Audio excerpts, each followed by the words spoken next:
Il piano casa ora è legge. Il Consiglio regionale, dopo un lungo ed estenuante dibattito, ha approvato le nuove norme per l'ampliamento delle abitazioni. 2 le novità fondamentali: si potrà costruire anche nei centri storici, ma i comuni potranno intervenire. Per chi magari utilizza nuove tecnologie che portano al risparmio energetico, si potrà fare addirittura un 40% di ampliamento. Questo significa andare incontro ai cittadini veneti, ma andare incontro anche alle nostre imprese e aziende che ora stanno lavorando molto sul piano casa. Semplificato anche l'iter burocratico per la presentazione dei documenti necessari per l'avvio dei lavori. È un progetto questo anche importante dal punto di vista della semplificazione del procedimento. Il cittadino avrà tempi certi, saprà quando fare la domanda, dove fare la domanda e il Comune avrà dei tempi precisi per rispondere alla domanda.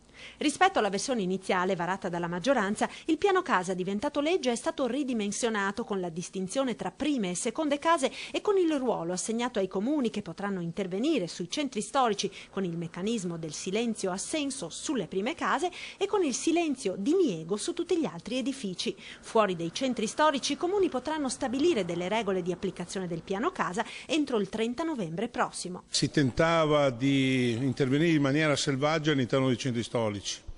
Noi abbiamo evitato questo scempio attraverso un controllo molto importante che viene dato alle amministrazioni locali, che possono, attraverso delibere di giunta e di consiglio, possono intervenire. Protagonista del dibattito consiliare Pietrangelo Pettenò della Federazione di Sinistra, che a colpi di emendamenti ha costretto la maggioranza a rivedere la versione iniziale del piano. Andava almeno ridotto il danno e quindi quello che ne è uscito ridà ancora ai comuni la possibilità di dire no ad alcuni interventi scellerati nei centri storici.